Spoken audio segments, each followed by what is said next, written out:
Hello student, एक बार फिर आपका स्वागत है इस क्लास में, जिसमें आप पढ़ने वाले हैं क्लास 5 के नेचर की वर्कबुक यानी प्रकृति की वर्कबुक, और पढ़ने वाले हैं उसमें चैप्टर 12। इससे पहले कि मैं आपको 11 चैप्टर की एक्सरसाइज करा चुके, उनकी लिंक भी आपको इस वीडियो की डिस्क्रिप्शन में मिल जाएगी। अगर आपने कोई चैप्टर नहीं देखा तो वहाँ से आप देख सकते हैं। तो चैप्टर 12 है आपदाएँ और उनसे बचाओ। आपदाओं से मतलब होता है कि अचानक आने वाले जीवन में कष्ट। जैसे मान लीजिएगा आप कहीं जा रहे हैं, बहुत तेज़ बारिश होने लगी और जिससे बहुत ज़्यादा नुकसान हो गया, या कहीं रास्ते में आप जा रहे थे, बहुत तेज़ बारिश होने की वजह से पता चला सड़क को वो पानी काट ले गया। तो ये आपदाएं होती हैं। भूकंप आ जाना, तेज़ आंधी पानी आ जाना, तूफ़ान आ जाना, ठीक है, और या कोई बीमारी का फैल जाना, ये सब आपदाएं होती हैं। ज़्यादातर आपदाएं प्राकृतिक होती हैं, कुछ मानवीय आपदाएं भी होती हैं। जैसे मान लीजिएगा आपके क्षेत्र में या आपके देश पर किसी दूसरे देश का अटैक हो गया है या युद्ध छिड़ गया, तो ये भी आपदाएं ही होती हैं। लेकिन ये मानवीय आपदाएं कहीं जाएंगी, और अधिकतर हमारे जीवन में आने वाली जो आपदाएं होती हैं वो प्राकृतिक आपदाएं होती हैं। तो शुरू करते हैं फर्स्ट क्वेश्चन से इसके। तो फर्स्ट क्वेश्चन इसका ये है कि निम्नलिखित में से कौन सा वाक्य आपदा की व्याख्या के लिए उपयुक्त है। उपयुक्त यानी सही है, उस पर हमें गोला करना है या टिक करना है। आपदा अचानक आती, भैया बिल्कुल सही बात है, आपदा अचानक ही आती है। मान लीजिएगा किसको पता है कि आज से कुछ देर बाद या कहीं भी थोड़ी देर में भूकंप आ जाएगा, तो ये अचानक आने वाली आपदा ही होती है। तो इस पर आप गोला कर सकते हो। निर्धारित समय पर आती हैं, ऐसा कोई निश्चित नहीं है। निर्धारित समय पता चल, हालांकि आज की डेट में टेक्नोलॉजी की वजह से पता चल जाता है कि वो निर्धारित समय पे आती है, लेकिन ऐसा कोई ज़रूरी नहीं है कि सभी आपदाओं को आप पता ही कर लेंगे निर्धारित समय पर आएगी। जैसे भूकंप आ जाता, पता ही नहीं चला, आने के बाद पता चलता, तो कहाँ निर्धारित समय हुआ है।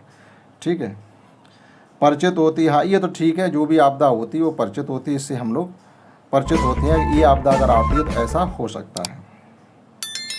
आपदा अपरिचित नहीं होती, आकस्मिक होती है, बिल्कुल है। अचानक आती है, अचानक और आकस्मिक एक ही बात है। स्थायी निश्चित होती है और क्षणिक होती है, हाँ ये तो होती है, क्षणिक होती है, निश्चित नहीं होती है और स्थायी भी नहीं होती। क्षणिक से मतलब है कि कोई आपदा आई है तो बहुत लंबे समय तक रहने वाली नहीं है, वो थोड़ी देर में या घंटे, 4 घंटे, 10 दिन में चली जाने वाली होती है और जीवन सामान्य हो जाता है। अगर आप चाहो तो इसमें पढ़कर के दोबारा हो सकता है या आपके हिसाब से कोई और भी पॉइंट सही हो तो आप कर सकते हो। और यहाँ पर निम्नलिखित में कौन सा विकल्प आपदा के प्रभाव को दर्शाता है। जैसे मानसिक स्वास्थ्य बाधित होता है, बिल्कुल होता है। क्यों होता है? जैसे कोई मान लीजिएगा डिसास्टर आ जाती है तो क्या हम लोगों को टेंशन नहीं होती है कि बाहर जाने का टेंशन, जीवन बचाव का टेंशन, माल बचाव का टेंशन, ये सब यानी एक मानसिक स्वास्थ्य भी बाधित होता है। जीवों के जीवन को नुकसान पहुँचता है, बिल्कुल पहुँचता है। और जीवित संसाधनों को नुकसान पहुँचता है। जीवित संसाधन का मतलब होता है जहाँ से हम अपनी जीविका ले रहे। मान लो आपकी फसल खड़ी है, बाढ़ आ गई तो फसल तो चली जाएगी, तो ये जीवित संसाधन होते हैं, ये भी हमारे चले जाते हैं। तो इसमें हमारे सभी विकल्प सही हैं। निम्नलिखित में से कौन सा एक प्राकृतिक आपदा नहीं है। ज्वालामुखी प्राकृतिक आपदा है, भूस्खलन प्राकृतिक आपदा है, बादल का फटना भी प्राकृतिक आपदा है, लेकिन बम विस्फोट ये प्राकृतिक आपदा नहीं है, ये मनुष्यों के द्वारा किया गया कृत्य होता है। और नेक्स्ट क्वेश्चन में कुछ आपदाओं के नाम दिए गए, इसमें क्या है, प्राकृतिक आपदाएं और मानव निर्मित आपदाएं मिक्स रूप में लिखी हुई हैं। यहाँ पर 2 कॉलम दिए गए, एक में प्राकृतिक आपदाएं आपको छटनी करके लिखनी है और एक कॉलम में मानव निर्मित आपदाएं लिखनी है। तो ये आपदाएं यहाँ पर गिवन है, तो हमने मानव प्राकृतिक आपदाओं में लिखा हुआ जैसे शीतलहर, ठंड का आ जाना, सुनामी आ जाना, भूस्खलन। सुनामी से मतलब क्या होता है, शीतलहर तो हम समझते हैं बहुत अधिक ठंड होना और ठंडी ठंडी हवा चलना। सुनामी से मतलब होता है कि जो सुनामी उठती है वो समुद्र के अंदर भूकंप आ जाता है। समुद्र के अंदर जो ज़मीन होती है उसमें जब भूकंप आ जाता है तो समुद्र के ऊपर का पानी बाहर की तरफ भागना शुरू हो जाता है। जो तटीय इलाका होते हैं वो जलमग्न हो जाते हैं और बहुत अधिक जान माल का खतरा होता है, ये होती है सुनामी। और भूस्खलन का मतलब होता है बहुत अधिक बारिश हो रही है पहाड़ों पर या कहीं भी, तो मिट्टी का धंस जाना भूस्खलन कहलाता है। महामारी का मतलब होता है कोई बीमारी फैल जाए अचानक, जैसे अभी कोरोना बीमारी फैली थी, तो ये महामारी है। ज्वालामुखी का फटना भी एक हमारी प्राकृतिक आपदा ही कहलाती है। और वायु दुर्घटना,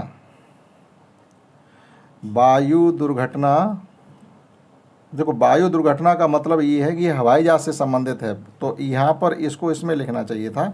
वायु दुर्घटना जो हमारी होगी वो मानव निर्मित होगी, यानी ये आपके हवाई जहाज़ का जो एक्सीडेंट वगैरह होता है वायु दुर्घटना कहा जा सकता है। आग लगना दोनों ही कारण हो सकते हैं। आग मानवीकृत भी हो सकती है और प्राकृतिक भी हो सकती है। जैसे जंगल में आग लग जाए तो वो प्राकृतिक होती है, वहाँ कोई आग लगाने नहीं जाता, फिर भी आग लग जाती है। और मानव निर्मित भी हो सकती है, हम लोग स्वयं भी कभी कभी आग लगा देते हैं। और बादल का फटना यानी बहुत अधिक, आवश्यकता से ज़्यादा, ज़रूरत से ज़्यादा, लिमिट से ज़्यादा बारिश का होना बादल फटना होता है, और ये भी एक प्राकृतिक आपदा ही है। अब देखिएगा, मानव निर्मित हमने लिखा हुआ बम विस्फोट होना। बम विस्फोट लोग करते हैं युद्ध में या बम परीक्षण करते हैं, तो यहाँ भी एक ये मानव निर्मित आपदा होती है।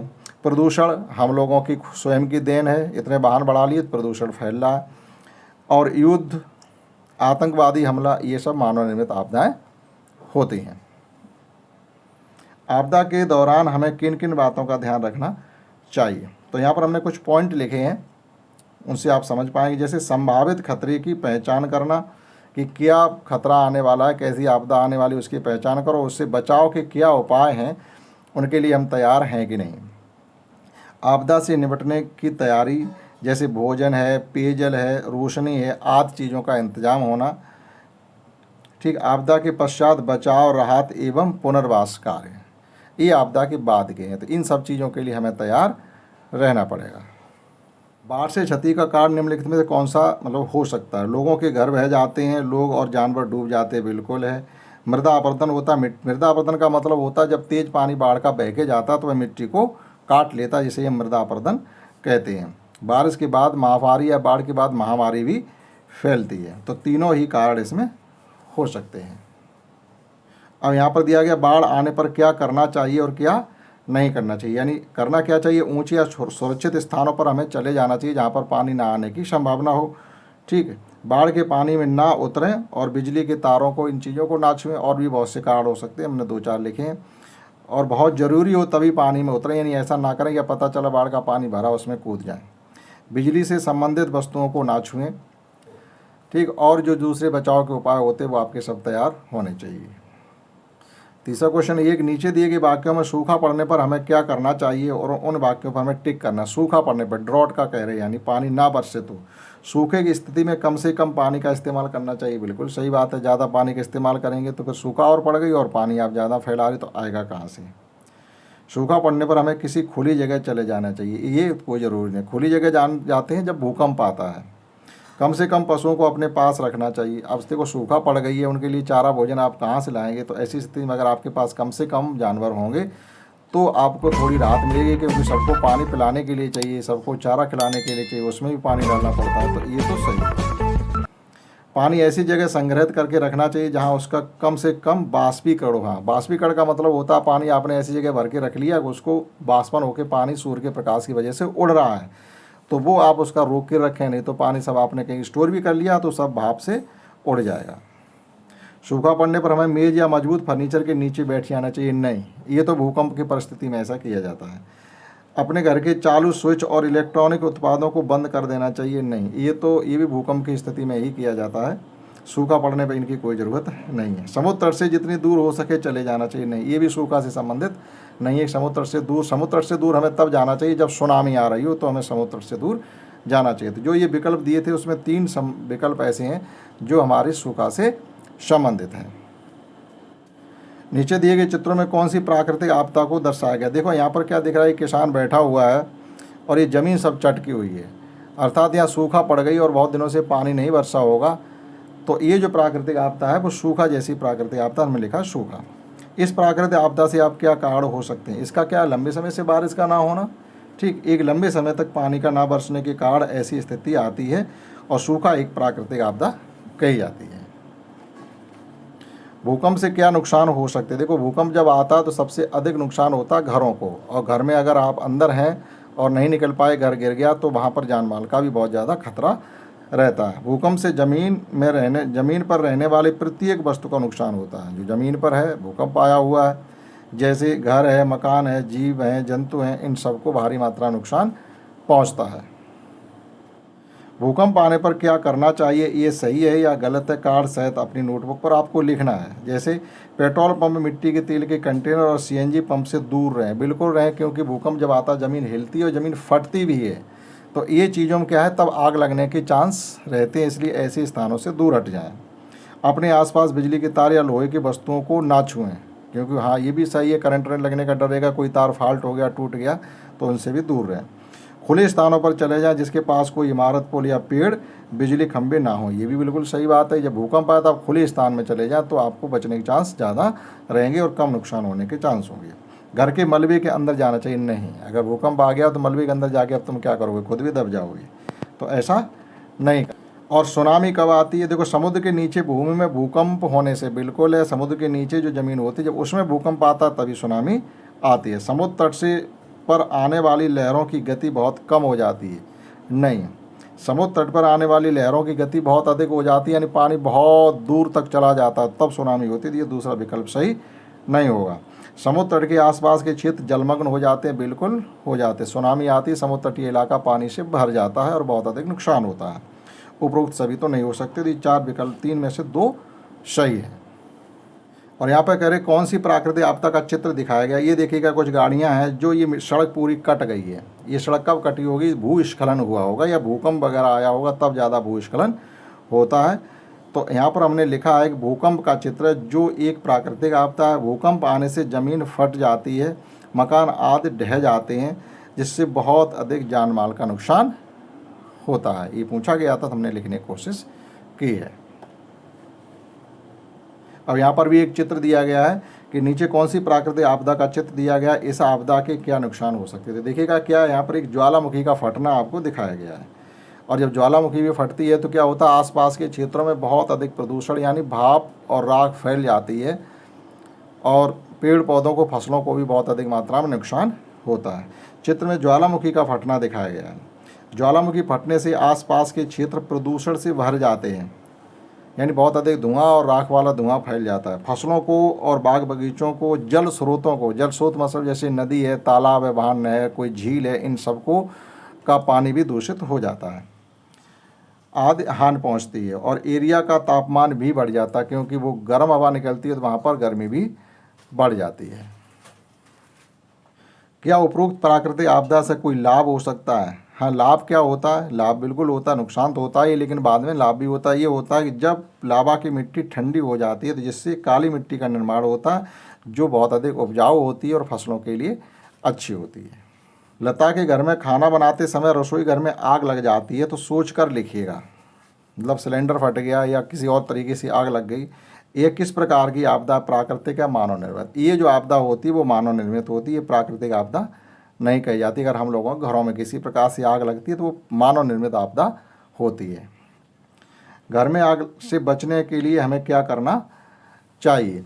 आप करने के लिए क्या, उस आग के बुझाने की कोशिश करिएगा, आग से दूर रहिएगा। जो भी आप सामान अपना बाहर निकाल सकते हैं जलने से वो आप निकालने की कोशिश करें, ठीक, और जल्दी से जल्दी उसको बुझाने की कोशिश करें। अगर फिर भी नहीं बुझती तो आप पुलिस को फ़ोन करेंगे, गाड़ी आएगी, वो बुझाएगी। घर में आग लगने पर क्या नहीं करना चाहिए? तो नहीं करने का मतलब होता है कि उसमें कोई ऐसी चीज़ ना डालें जो और ज़्यादा जले, या हम दूर रहें, उसमें घुसने की कोशिश ना करें। सबसे बड़ी बात है कि आप उसमें किसी प्रकार से अंदर घुसने की कोशिश नहीं करें, नहीं तो समझो जान से जाएंगे। नेक्स्ट है, जंगल में आग लगने से किस किस को क्या क्या नुकसान होता है? देखो, जंगल में आग लगेगी तो जंगल में रहने वाले जीव जंतुओं और पेड़ पौधों को नुकसान पहुंचता है। जंगल में लगने वाली आग से जंगल में पाए जाने वाले पशु पक्षी हैं, पेड़ पौधे हैं, इन सबको भारी मात्रा में नुकसान पहुंचता है। आपदा का असर सभी व्यक्तियों पर एक जैसा नहीं दिखाई देता। अब जैसे होता क्या, जिस क्षेत्र में आपदा आई होगी उसी क्षेत्र के तो लोग प्रभावित होंगे। अब जैसे पानी बस रहा है, दिल्ली में बहुत पानी भरा हुआ, तो दिल्ली के लोग प्रभावित होंगे, ना कि ऐसी जगह के लोग प्रभावित हों जहाँ पानी नहीं भरा हुआ है। तो जिस क्षेत्र में आपदा आती है उसी क्षेत्र के लोग आपदा से प्रभावित होते हैं, दूसरे क्षेत्र के नहीं। आपदा के समय कौन कौन सी राहत सामग्री की आवश्यकता होती है? सबसे ज़्यादा क्या होती है? कपड़ा है, भोजन है, रहने की व्यवस्था है, यानी टेंट की व्यवस्था हो, लाइट हो, जनसंपर्क हो, इन सब चीज़ों की ज़्यादा आवश्यकता पड़ती है। प्राकृतिक आपदाओं के दौरान लोगों में क्या बदलाव आते? देखिएगा, ये मोस्ट इम्पोर्टेंट क्वेश्चन है कि जब आपदाएं आती हैं तब लोगों में बदलाव क्या होता है। यानी जो ज़्यादा लोग लड़ने झगड़ने वाले भी होते हैं वो भी लाइन पे आ जाते हैं, सीधी सी बात ये है। जैसे सहयोग और सामंजस्य की भावना उनके अंदर आ जाती है। संघर्ष और संकट का अनुभव होता है कि अब हमें कैसे बचना है, और इस संकट से कैसे निकलना है, इस ये भावना आ जाए। अनिश्चितता और चिंता रहती है, चिंता इस बात की रहती है पता नहीं कब ये आपदा हटेगी, उसकी अनिश्चितता उनके दिमाग में चलती रहती है। दया और उदारता भी अब उनके दिमाग में आ जाती है, यानी उनके दिमाग में ये भी चलना रहता है हम एक दूसरे पर दयालु बने, और संगठनशीलता इन्हें इकट्ठे रहने की भावना भी आ जाती है। किसी भी आपदा की स्थिति में संचार के किस माध्यम का उपयोग किया जा सकता है? देखो, संचार के बहुत से माध्यम हैं जो ज़्यादातर चालू रहते हैं, कुछ बंद भी हो जाते हैं, जैसे मोबाइल फ़ोन है, रेडियो है, टेलीविज़न है, सोशल मीडिया है, ये संचार के माध्यम हैं। और आपदा के समय निम्नलिखित संगठनों के कार्य लिखिएगा। ये लास्ट क्वेश्चन है, इसमें हमसे और भी मोस्ट इम्पोर्टेंट क्वेश्चन के बारे में पूछा है, जैसे यूनिसेफ है, WHO, रेड क्रॉस है, कि इनके क्या कार्य हैं वो हमें इसमें लिखने हैं। तो देखते हैं एक एक करके। तो नंबर फर्स्ट पे है यूनिसेफ। यूनिसेफ स्पेलिंग जो होती है वो होता है UNICEF, जिसकी फुल फॉर्म होती है United Nations International Children's Emergency Fund, और इसकी हिंदी होती है संयुक्त राष्ट्रीय अंतर्राष्ट्रीय बाल आपातकालीन कोष। ये इसकी हिंदी होती है। ये एक विश्व संगठन है जो पूरे विश्व के बच्चों का ध्यान हर क्षेत्र में रखता है, पढ़ाई से लेकर के बीमारी, रहने, खाने पीने, सब चीज़ का बच्चों के प्रति इसका ख्याल रहता है। तो देखिएगा इसमें हमने क्या लिखा है कि बच्चों की सुरक्षा और संरक्षण का ध्यान रखना यूनिसेफ का काम है। स्वास्थ्य और पोषण का ध्यान रखना यूनिसेफ का काम है। शिक्षा, पानी और स्वच्छता का ध्यान रखना ये भी यूनिसेफ का कार्य है। और आपदा प्रतिक्रिया यूनिसेफ का कार्य, और सामाजिक संघर्ष आदि ये सब यूनिसेफ के कार्य हैं बच्चों के प्रति पूरे विश्व के। और अगला है WHO। WHO की फुल फॉर्म होती है वर्ल्ड हेल्थ ऑर्गेनाइजेशन, अर्थात विश्व स्वास्थ्य संगठन, यानी ये भी एक विश्व की संस्था है, ठीक, जिसका कार्यालय परहैप्स जिनेवा में है। तो देखिएगा, विश्व स्वास्थ्य से जुड़ी हुई अंतर्राष्ट्रीय एजेंसियों व संस्थानों के बीच समन्वय स्थापित करना इसका काम है, यानी पूरे विश्व में जो आपकी स्वास्थ्य सेवाएं हैं और जो स्वास्थ्य एजेंसियां उनमें आपस में कनेक्शन कराना इसका काम है। और विश्व में कुपोषण की समस्या से जो देश गुजर रहे हैं, यानी ख़ास तौर पर विकासशील देश हैं, वहाँ कुपोषण की समस्या रहती है और उन पर नज़र रखना और उनकी हर तरीके से मदद करना और वहाँ उचित पोषण पहुँचाना, ये WHO का कार्य है। और अंतिम है रेड क्रॉस। देखो, भारतीय रेड क्रॉस मिशन एक मानवीय गतिविधि के सभी रूपों का हर समय प्रेरित, प्रोत्साहन करना और शुरू करना है ताकि मानवीय पीड़ा को कम किया जा सके, यानी कहीं भी कोई ऐसी घटना घट रही हो जहाँ पर लोग परेशान हो तो उनकी समस्याओं को दूर करने के लिए रेड क्रॉस संस्था पहुँचती है। और हर प्रकार के शांति के अधिक से अधिक अनुकूल वातावरण पैदा करना और योगदान देना, ये सब इसके कार्य, यानी शांति रहे, लोग खुश रहें, किसी प्रकार कोई कष्ट ना हो, तो उनको क्या समस्याएं उनको दूर करना, ये सब रेड क्रॉस के कार्य हैं। तो ये था चैप्टर 12 आपदाएं और उनसे बचाव। आशा करता हूँ आपने समझ पाया होगा। इस क्लास में इतना ही। That's all.